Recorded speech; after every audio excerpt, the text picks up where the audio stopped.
this directive would require companies to identify, mitigate, or stop businesses down their value chain that may be adversely affecting human rights or the environment.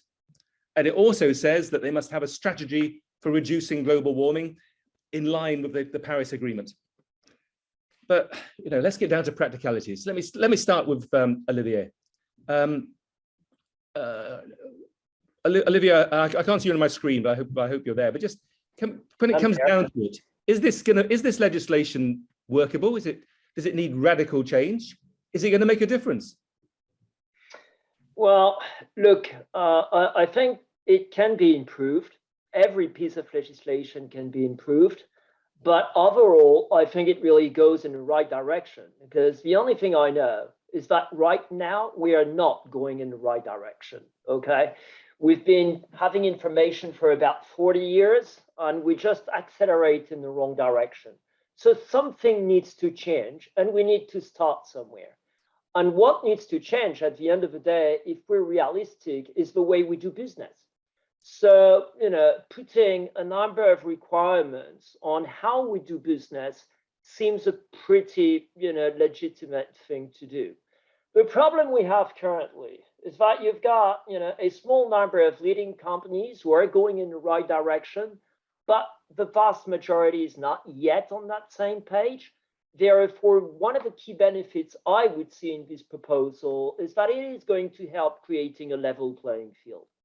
I'll stop here for the time being because you said it was controversial. So let's. Well, no, we'll come back, but just on that point, of course, one of the reasons why the legislation is being introduced is because a number of member states are taking their own initiatives at the moment. So, well, I think you want both a level playing field across companies and across member states. Okay, so that is why I think it is time for the EU to step into the world of corporate governance. I mean, we cannot go on having, a patchwork of regime, and we cannot go on having different liabilities falling on different companies. So I think it is a helpful thing leading us in the right direction to start having this discussion. There should be no controversy on the fact that we need to change the way we do business. Well, let me throw this out to Jerome here from Sporting Goods. And the Commission is asking the major companies, it's not every company, of course, it's the really the largest, the 11,000 largest companies in Europe, to take measures designed to prevent exploitation of child labor, inadequate health and safety arrangements, biodiversity loss, pollution, emissions of global warming gases. I mean, that's when you set up a company to do business, to make money, to sell goods or whatever, you don't necessarily think about having to take into account all these different considerations globally. Is this not simply, just asking too much of companies? Well, I mean, a couple of the things you mentioned in your question, Chris, are actually for our members since quite a while already. Very, very severe cases. Child labor, forced labor is something our companies have a zero tolerance on. This is included in their contracts with their direct suppliers in Tier 1, and this can be, after investigation, a cause for terminating contracts with a supplier. So, this is something that the sporting goods industry companies have been establishing for a long time. This is something that they are investigating a lot within their supply chains. I think the question is more, what are we talking about when we talk about value chains? The issue with the proposal as it stands is that it considers tackling entire value chains, and it's not really defined what is meant by value chains. I mean, obviously, a lot of efforts are done with, direct suppliers or subcontractors regarding Tier 1, also trickling down the supply chain upstream. But what do we mean by value chain? Are we also discussing about customers, downstream users, end of waste of products, what governments will be doing with products and so on? I see you're on mute and you want to make an intervention, but I think it's more about the scope of everything that needs to be covered, and the fact that the proposal is not really risk-based is an issue, because you really have to actually deviate all your efforts on your entire value chain. So I think we should rather stick to supply chains to respond to your question. Sorry, Axel, you want to come in? Yes, so hello to everyone, and thanks, Chris, for the invitation. Of course, I can agree on full harmonization, but we have to realize the legal base is just only kind of a directive. I can agree on level playing field, but also there we have to probably differentiate more, or to go more to the details. And I would still say there is a lot of improvement necessary. What Jérôme already mentioned is the up and downstreaming. This is doubling the activities, and we, of course, we need a risk-based approach. Otherwise, this is too burdened for companies, from my point of view. Okay, two burdened companies. Well, let me turn to Luc here, because he represents 99% of all the companies in Europe, because they're the small and medium-sized enterprises. And look, I mean, the SMEs are excluded from this legislation, so you really should have nothing to worry about. If I may correct you, 99.8%, Chris. SMEs are excluded, yes and no, according to the proposed directive, yes, but in practice, they will undergo the consequences of the directive. First of all, I would like to highlight that our businesses, because the proposal gives a little bit the impression that businesses, all businesses are evil. I would say the contrary. All businesses, all European businesses are committed to a sustainable and a responsible and a future-oriented business. And of course, we have to make improvements, but it has to be feasible, and we should only be held responsible for issues, for factors over which companies have a control. And with this proposal, this is certainly not the case. SMEs are excluded. This is also rightly, because we fully appreciate, and that's then the positive point in the directive, that the Commission is fully aware that, and even recognizing that the financial and administrative burdens to set up and implement the due diligence process would be too high, extremely high for SMEs.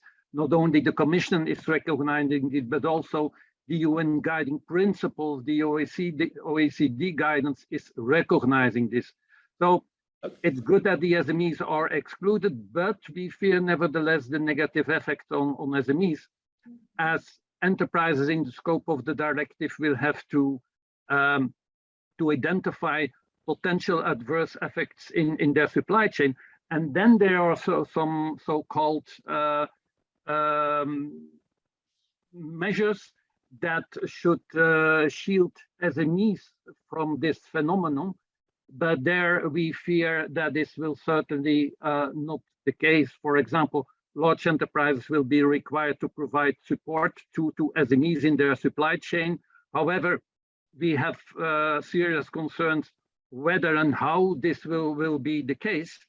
And then also the member states will be obliged to develop tools in order to help SMEs.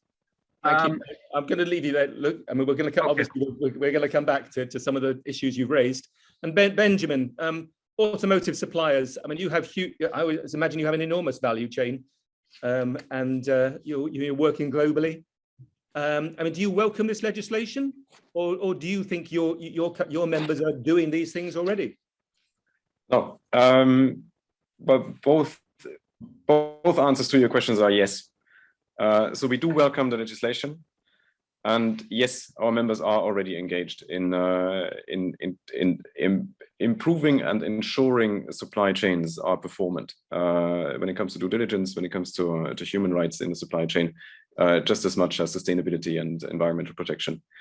For the proposal at hand, I don't want to repeat what all previous speakers have said, and it might be disappointing or boring even. I can't say anything different. So I agree very much with what has been said before. The proposal by the Commission is a step into the right direction. It might maybe try to achieve too much or to be too comprehensive, and through that risk not being effective enough. Maybe it would be a smart thing to do to start with what we can actually really implement and effectively implement, and be sure that this is done properly before we then go on and enlarge the scope, enlarge the obligations that are in the legislation. Last point, maybe one important point where improvements are possible in the current proposal is definitions. How far do obligations reach? What do we really need to do? Make this clear, make it easier and more effective for companies to implement these rules, so that we really achieve what we want to have, which is proper due diligence in the supply chain. Axel, this issue of the belief that much of this legislation is frankly a bit vague.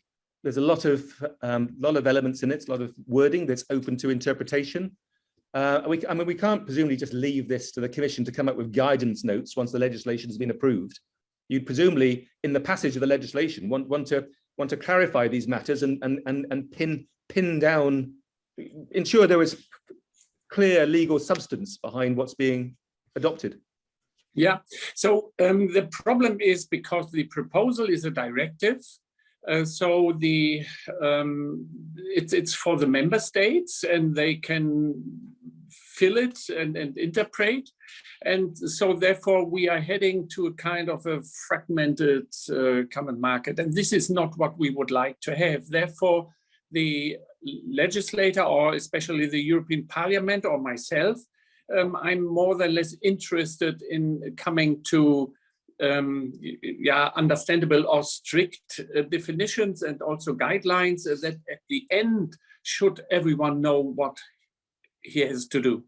And this is what I'm intending. I'm not sure if I will have the majority for it, but this, I think, would be a very added value to this step in the right direction. Of course, we have also some political groups here in the House, they would to go further and further and further. But I think if we are starting with a practical solutions, what really the companies can fulfill, I think this would be the first step. And then let's see how this is, or what effect this has, and then we can move on. But I would start a little bit more hesitant and saying, but clear and practically orientated. I think people here on the panel are accepting that the Commission's proposals are flawed, but capable of improvement. No, and most people say they're going in the right direction, and certainly their spirit is positive and going in the right direction. And yet there are an enormous number of NGOs, lots and lots of them I've never even heard of, but of all sorts of environmental, human rights and the like. And they're saying the legislation is the legislative proposal is simply not good enough. It's weak. It doesn't allow victims the means of proper redress. It's just it should apply to every company and not simply the larger companies. So your 99.8% of other companies need to be included as well. Can I ask for your comments? So you've all seen what the NGOs are saying, that this legislation needs to be much more ambitious. Benjamin, start off. Should it be much more ambitious? Well,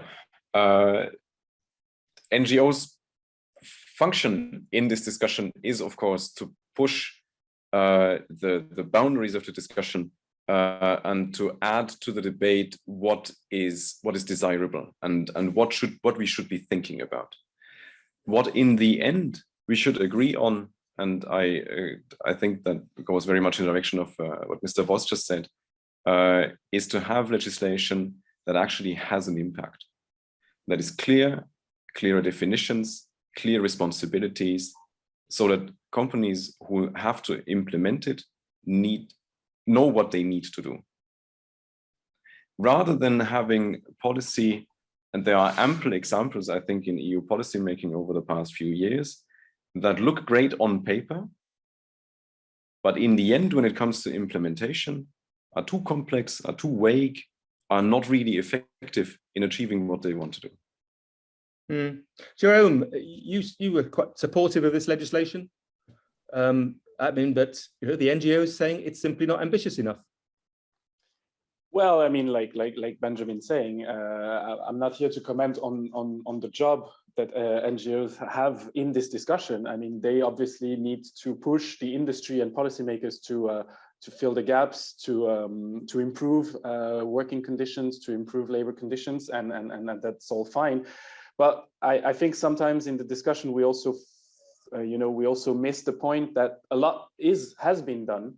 A lot is working. So rather than reinventing the wheel on some of the provisions or coming up with scopes that are vague or going too far and that actually will push companies into a more box ticking exercise or compliance exercise rather than continuously improving the relationships with their suppliers, with their employees, with their workers. So I think it's better to evaluate what is working, to enforce this, to make it work together with all stakeholders. And then, of course, slowly but surely fill in the gap. Due diligence is not a race, it's a marathon. And it's something that really needs to be diligently established with many stakeholders. And we're not talking here only about companies, we're talking about civil society, we're talking about trade unions, we're talking about governments. So it's a very long and very complex discussion to be had, but the idea is to continuously improve conditions and business models. And so I feel that if we want to put everything in this first proposal, we might end up with never-ending discussions about directors' duties, about climate change goals and things like that, rather than actually enforcing things that are working and could serve as a benchmark globally. Olivier, I'm going to come to you in a moment because I want to ask you about compliance. But before doing so, Luke, I'm assuming, I take it for granted, if you like, that you do not want 99.8% of other companies, i.e., all the small and medium-sized businesses, to be included within the scope of this legislation.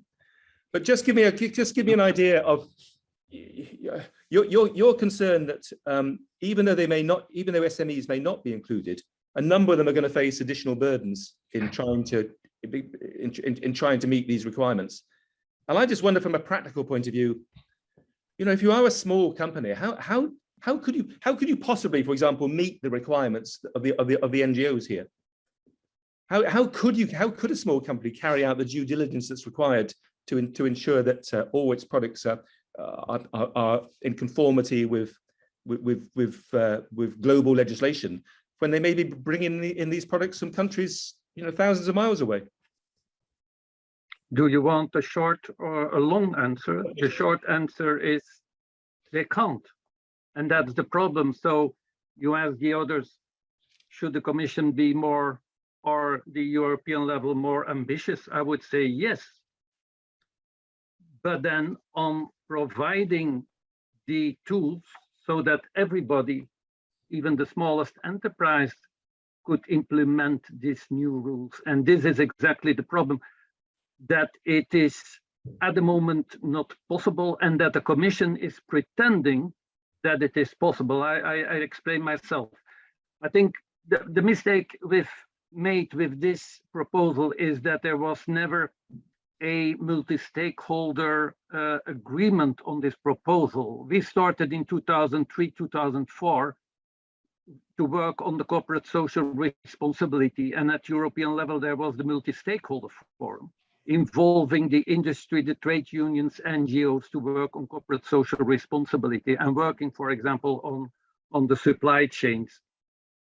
And there we had a quiet agreement, and the former MEP, Mr. Howard, also worked on this. And this ended up in what we now call the NFRD, concerning the reporting on non-financial issues.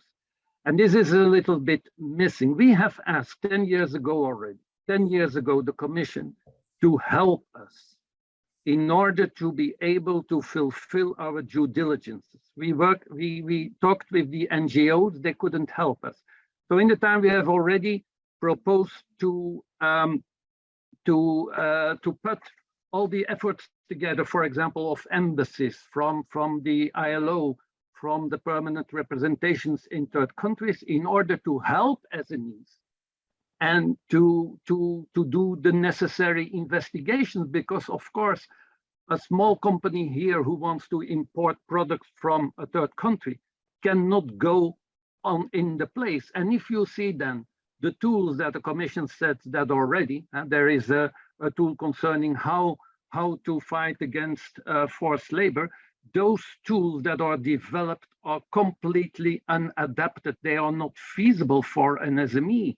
I mean, they recommend SMEs to do things that only can be done by inspection services, not by an SME. And this is lacking. Now the Commission is saying we will make such tools, but it's important that those tools are available before this directive enters into force.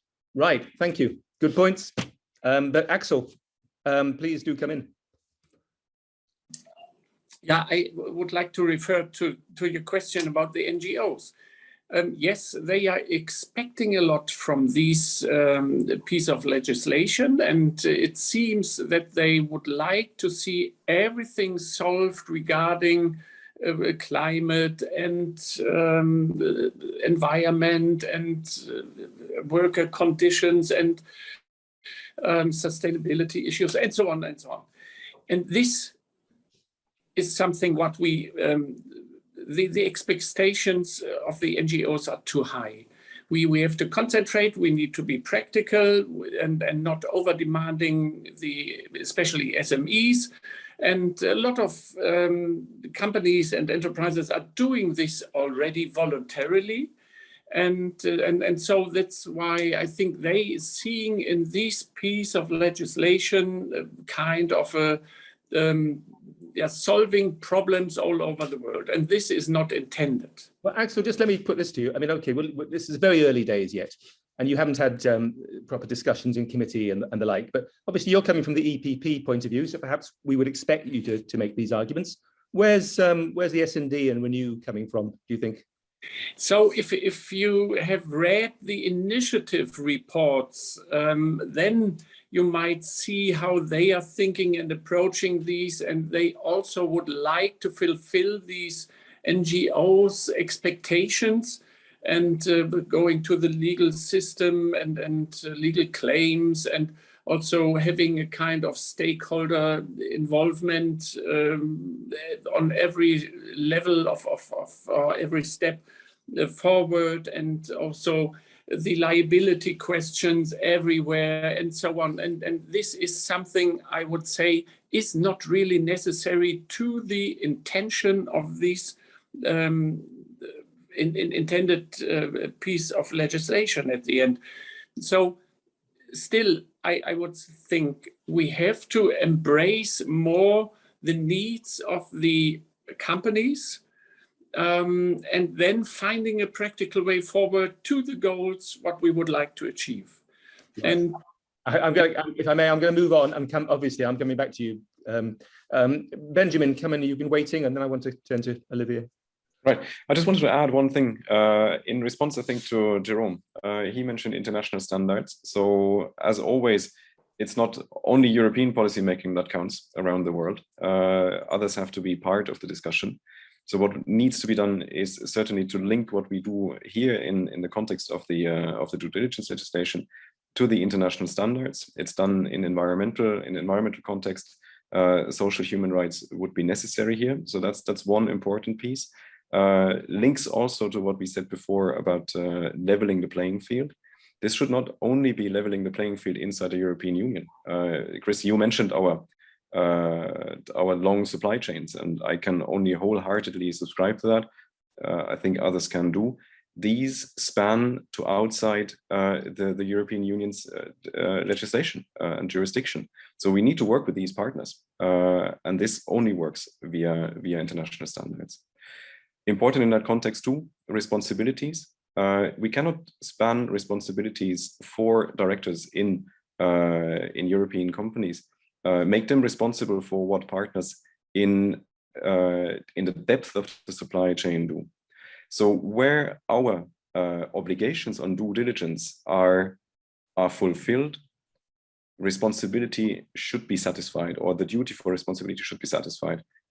So let's not make European companies liable for what the deeper parts of the supply chain, especially in international context, do. Olivier, I know you want to come and make your own points, but can I just ask you, are there any countries elsewhere in the world which already have legislation of this kind in place? America, Japan, China? I mean, not to my limited knowledge, and I think that is pretty much in line with the leadership that the EU is showing in that space. So I don't think it is because others are not yet there that we should not take the first steps that need to be taken.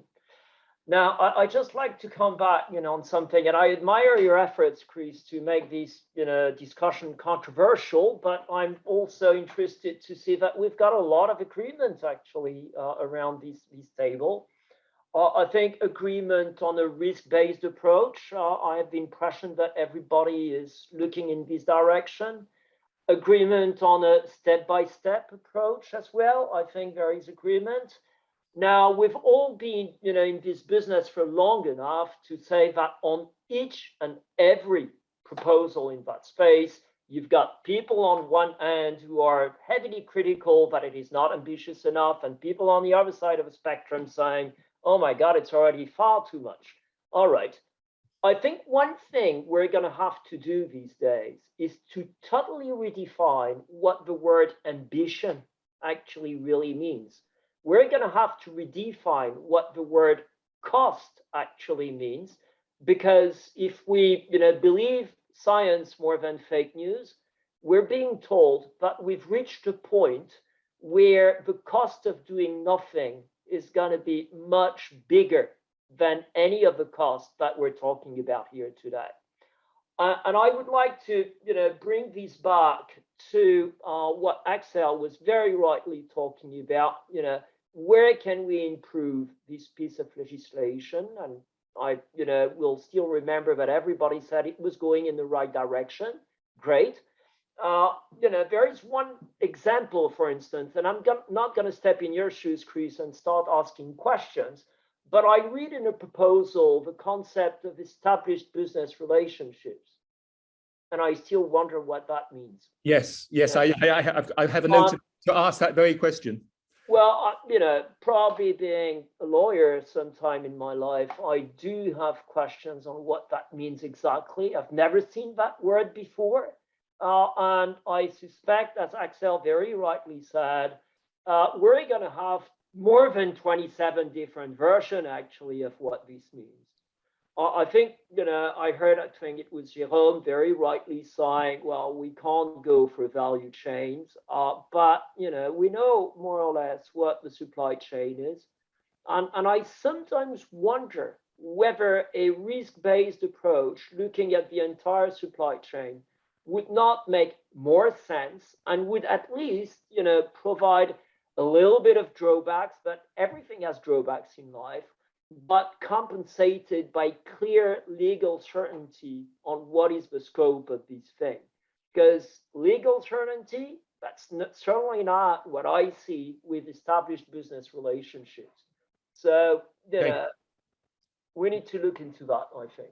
Right, let me just, I'm going to turn to Axel for a comment on there, but we're about halfway through our webinar here, and I mentioned at the beginning that these days I'm a senior advisor to Ruud Pedersen Public Affairs in Brussels. So I'm making an unapologetic plug because the company has set up an interdisciplinary task force to look at this legislation, to look at both the technical details and advocacy elements. And of course, Ruud Pedersen would love to hear from people who have an interest in this legislation and wish to discuss these matters with the company.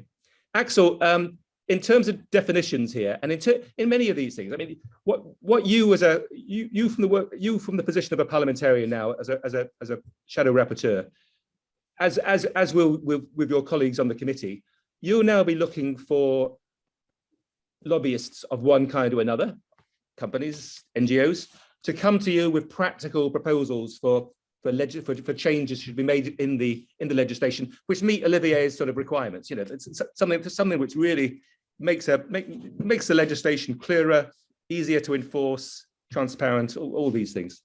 I take it that's what you're looking for at the moment, isn't it? Yes, so we haven't discussed these, especially the Commission proposals so far between the shadow rapporteurs.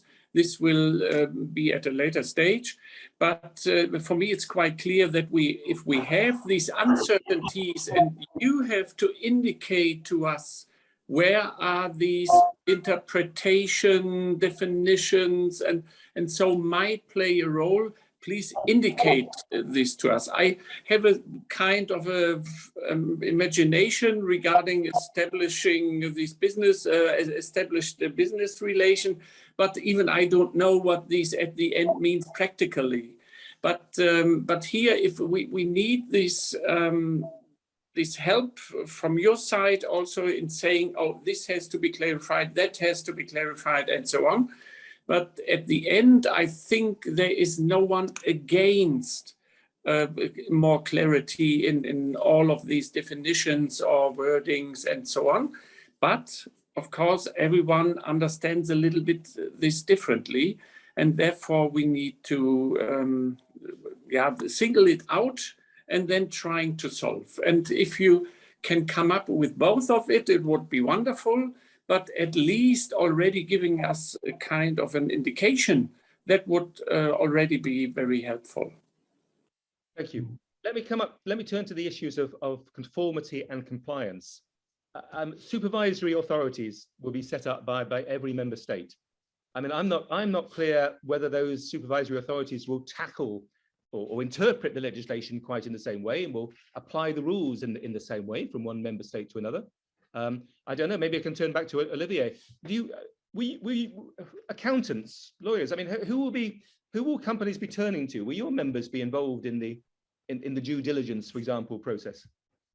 Well, some of our members are already involved in that. And interestingly, some are small firms actually who are doing that. It's not only, you know, the largest network who are doing that. It's also some of the smaller accountancy firms. Those who are precisely helping, you know, SMEs further down the chain, and those who are also have the capability to go around the world and, you know, check what's going on. So that's already happening, as I think a number of colleagues have said. And of course, I think what is really needed here is clarity on the scope, okay? Because that's important. And I think, you know, on our side, we're already doing that. There are a number of other, you know, providers who are doing that, and that is fine. And I think, you know, we should, at the end of the day, we should all join forces, I think, to make sure that we undergo this transition that everybody's talking about, that everybody's welcoming, but that not everybody is ready to start with. Thank you. Benjamin, just on this matter of application of the legislation by each member state in the same way, very difficult to achieve that, given it's a directive and member states are able to go beyond the legislation, for example. Let me give you one example. What does the UK do here? How your company, you may have a European supplier here with a base in the UK and a base in France and a base in Germany. Presumably they're going to be complying with the French and German rules because that comes within the European Union. What happens? Yes, absolutely.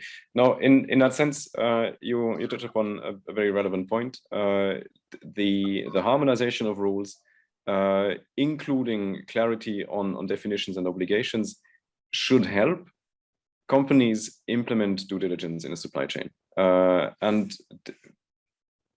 really do our duties.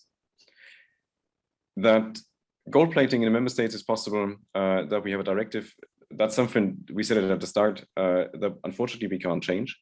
So there a regulation might have been better. And I'm aware that I'm repeating myself, but clearer rules within a directive, clearer definitions might help in that context as well, even if we are not even if we will probably not be able to turn it into a regulation. Maybe one last point, link to international standards might also help in that context. Okay, I see a forest of hands going up. Axel? Yes, so just a short intervention. I haven't given up the idea of a full harmonization in form of a regulation, but we have, of course, to evaluate if this is possible. Second, if we are not getting a regulation, then why has the Commission not done that? Because obviously they have based these on company law, and company law in the European treaties are just giving you the possibilities of a directive. And now we have to find out if there is still a way of trying to get a regulation in place. But even if this would be not the case, we have to think about how we can make sure that member states are not fragmenting the whole market.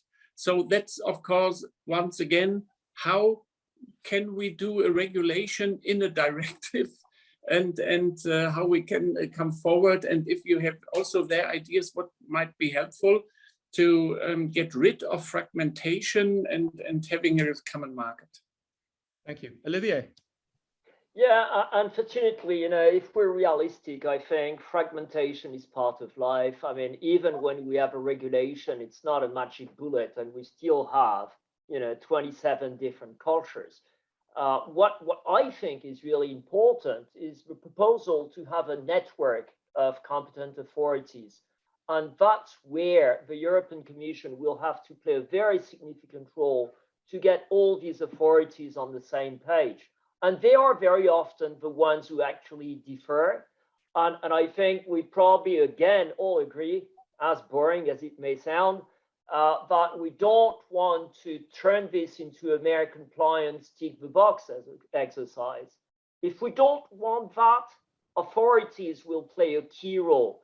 I mean, if I look at my field and I look at what is being requested from statutory auditors now, in a number of countries, it is going toward a totally abstract tick the box kind of supervision.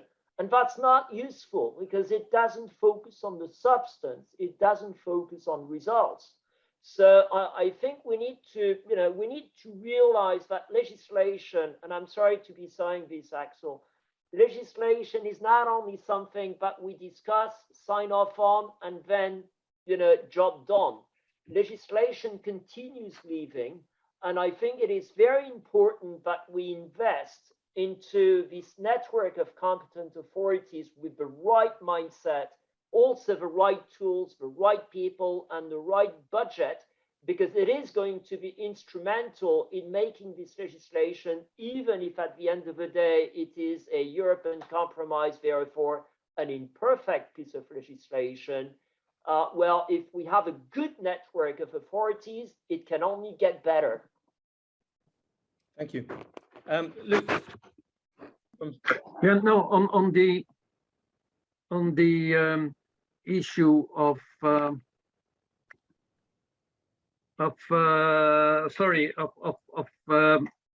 directive or regulation.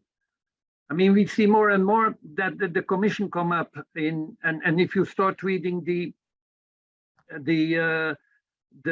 proposal, one of the main reasons to come up with this legislation, according to the Commission, is to avoid fragmentation of the market. And this is not only the case with this legislation, but then you see that by using a directive, this is certainly not helping the fragmentation of the markets, and this puts, in our view, the honesty of the Commission in question. You cannot come up with a legislation with an argument, we are going to do this for this and this reason, if you cannot achieve this. Tell them the real reasons. But here it's clear that with a directive, there will be fragmentation, and the member states, they will legislate further, and there will be certainly not a level playing field. So maybe for some, this will be a good point, but you should never come up with false arguments. Just a quick one for you. We've had a question dialed in from Maria van der Heide, just saying, wouldn't it be better to include SMEs in the scope, just simply so they can qualify for financial and technical support to comply with the rules, rather than sort of being perhaps forced by sort of sideways of being dragged by their business partners, of being dragged into the scope? First of all, where would the money come from? You have to finance it. You have to finance this. Secondly, once again, give the SMEs the instruments, the tools to apply due diligence also in their supply chain. Give them. We are asking for those tools, but we cannot do this on our own because the cost for our SMEs are too high.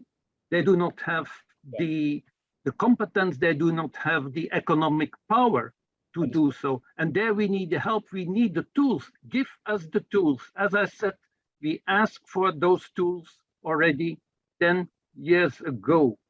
If you look at the tools that are already existing, and there is even a study of the University of Leuven that says the existing tools for SMEs, they are crap.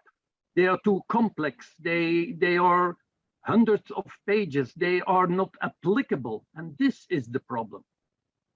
But give us the tools on time. Good points. Strong points. Okay. Jerome, let me come to you. Sporting goods.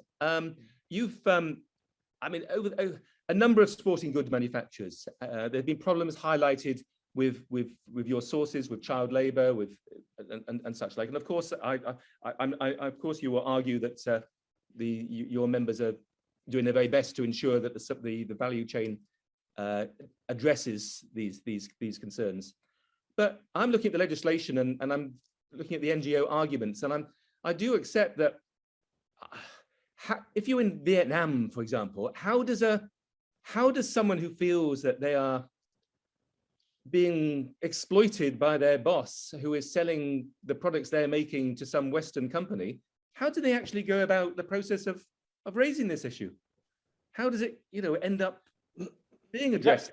I mean, not to repeat myself, but as I mentioned, forced labor, child labor we have a zero tolerance policy on this. Our members have.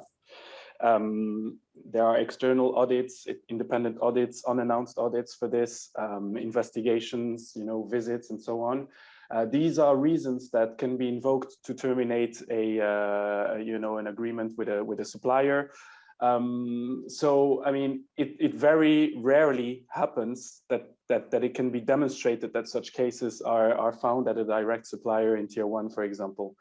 You mentioned Vietnam. Well, actually, when we were discussing the Vietnam Free Trade Agreement with our members, they all came to Brussels to present all the grievance mechanism and complaint mechanisms that they have in place in Vietnam, for example. And in Vietnam, they have it's actually a very good case study. They have mobile phone applications, websites in Vietnamese or in the workers' languages where they can anonymously complain about working conditions, about overtime, and this is duly followed up. So, I mean, mechanisms are in place, and now it's just a matter of how can we raise the bar for the entire industry, because we're talking here about some of our most visible brands, but what we want to do is really raise the bar for the entire industry and all the others as well. Well, that's a very good point, because the Commission, of course, says, as I think I've mentioned, that voluntary efforts are not making enough progress.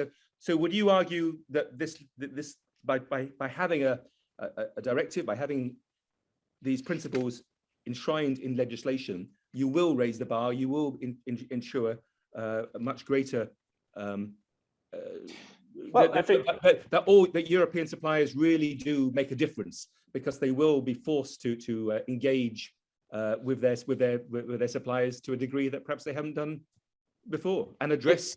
Exactly. Of course, I will never say everything is perfect and nothing needs to be done anymore. We're here to continue, as I mentioned, to continuously improve conditions. There you know, the world, as we have seen over the last 4 years, is an ever evolving environment where many things can, you know, drastically change social, economic, or political situations in regions, in countries, and so on. So this will always influence the situation.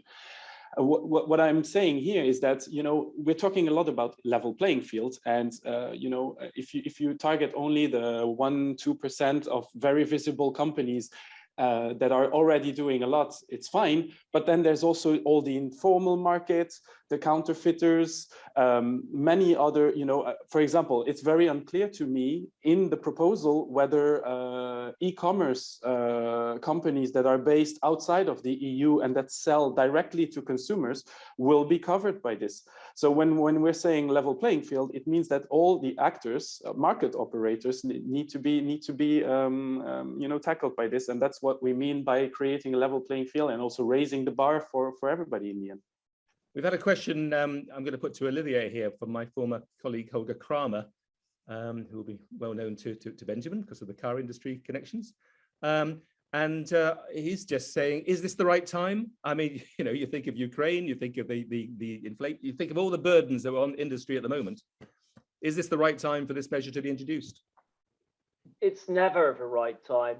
I mean, if you go to your history books and look at, you know, the evolution of slavery, the evolution of child labor, the transition to electricity, whatever you want, it was never the right time, okay?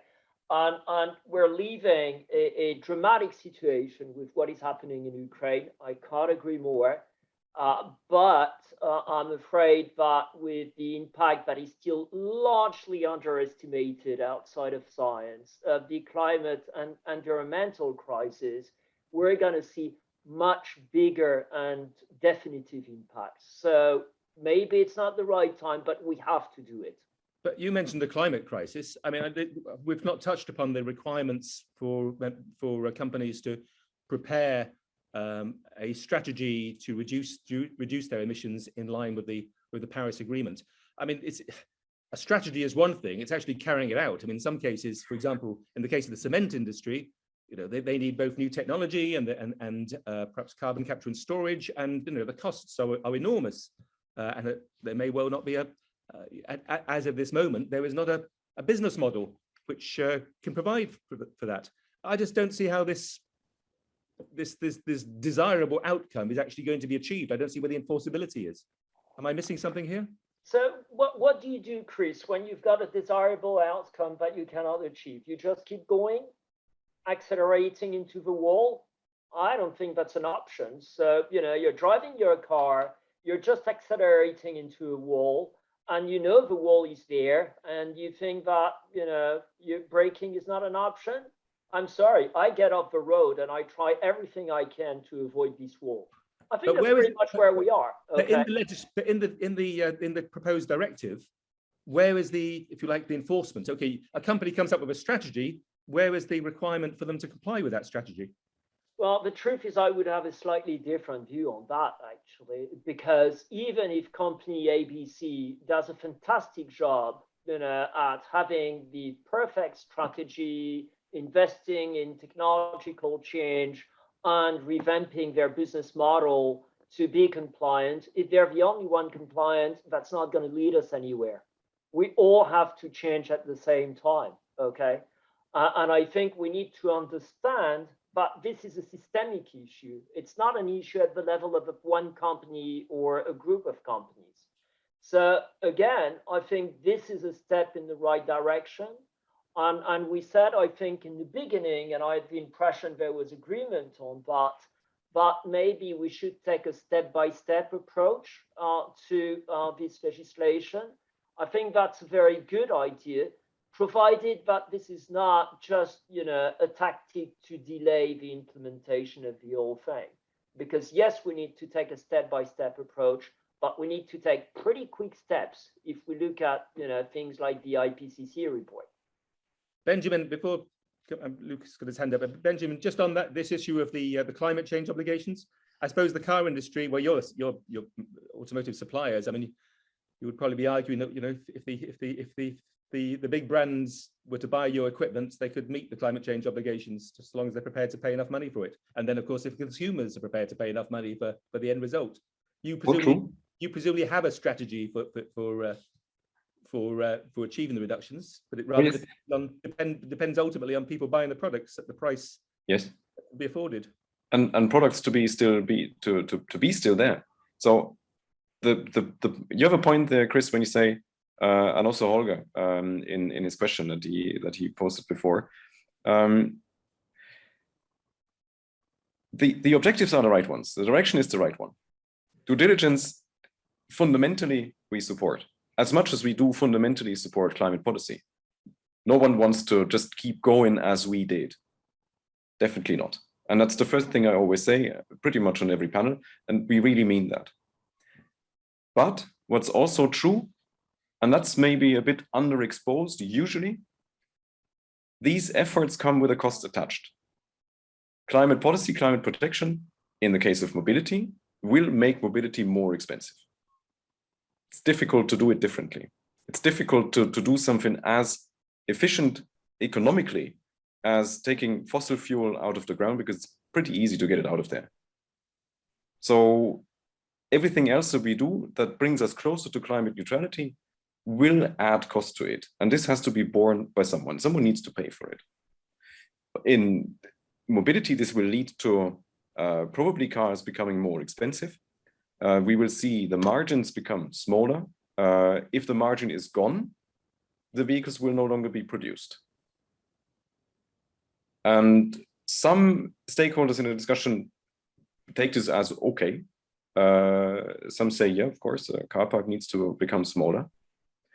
But what this really means is those people who need a smaller vehicle, they will not have the option to buy one because they are just gone from the market because they're too expensive. So the point I want to make is,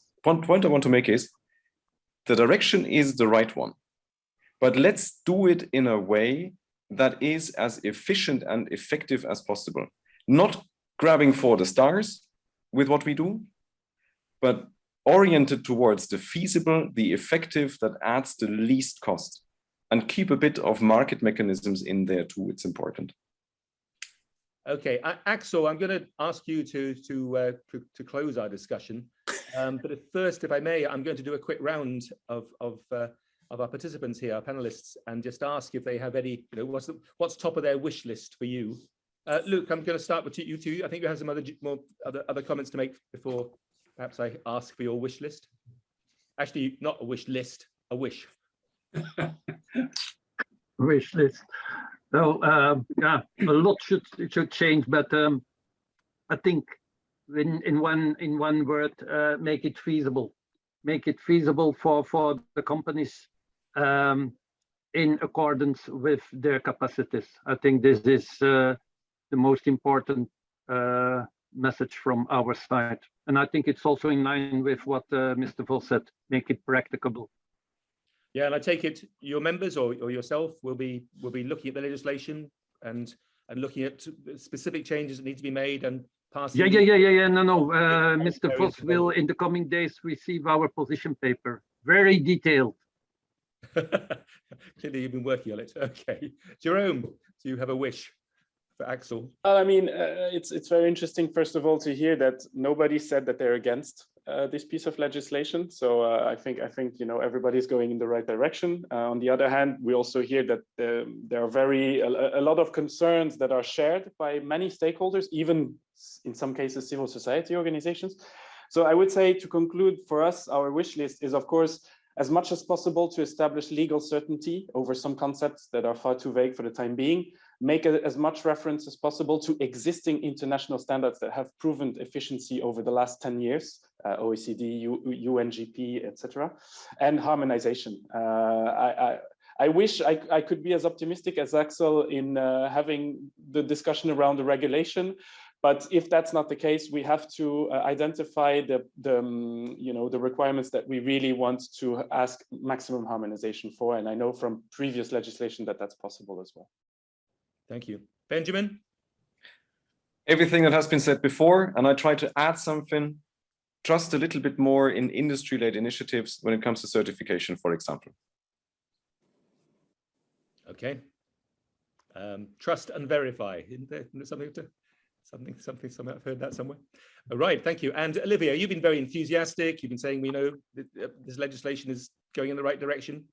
So I'm as going to be even more enthusiastic. it goes through the process of being reformed and revised, what's top of your wish list? I'm going to be even more enthusiastic, Chris, if you start talking about trust and verify. That's pretty much the business of accountants. So, thank you for saying that. I didn't say it, you did. But otherwise, my conclusion and wish list for Excel will be very boring, actually, because I'm just going to repeat what colleagues have said. And I would insist on, legal certainty, certainly, including on liability. And that is not a way of saying we should avoid liability. Liability is part of life. I am liable. And I think I would also repeat and insist on the point on international standards. I mean, they're there for something. We should use them. I would just add one more element. We need to get the scope clear as well. Okay, and this established business relationship thing is not doing the trick. In a way, I know some people will hate me and it's too late on this panel to bring controversy, but maybe the trade-off between, encompassing the entire supply chain and encompassing only established business relationships without knowing what it is, my trade-off would be for the first option. Thank you. And last word to you, Axel.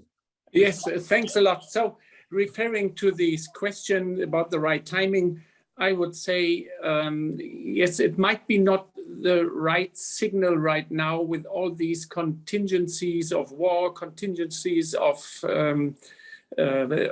pandemic, but it's on the table. And I've got all your points on practical, legal certainty, harmonization, trust and verify, and also to come up with less bureaucratic solutions. And so let's cross fingers in the first place, but also let's be confident that we're getting a kind of a good piece of legislation forward. Thank you. Have you any idea, by the way, any idea at all how long it's going to take for this to make its way through the parliamentary process until it reaches trilogue? So I guess we will start with negotiations at least after the summer break. If we are speedy enough, then we might come up with a trilogue regarding January, February, and in 1 year's time, it might be closed. This is a very confident structure timetable so far. Yeah, it doesn't think the wheels turn slowly on these matters, and this is certainly going to be controversial. I imagine you're going to get buried in amendments, yeah, it's going to be certainly very interesting. Thank you so much all for joining us. Let me just say that we've been joined today on this webinar by Olivier Boutelis of Accounting Europe, Benjamin Krieger of the European Association of Automotive Suppliers, Jerome Perrault of the European Sporting Goods Industries Federation, and Luc Hendricks, Director of Enterprise Policy at SME United, and of course Axel Voss from the European Parliament, who is the Shadow Rapporteur for the EPP group on the Legal Affairs Committee. I'm Chris Davies, Senior Advisor to Ruud Pedersen Public Affairs here in Brussels. I've already given my plug that the agency here, the consultancy, has set up a task force to look at this legislation in detail in many ways. We'd love to hear from you. Thank you very much for watching this webinar, and have a good day.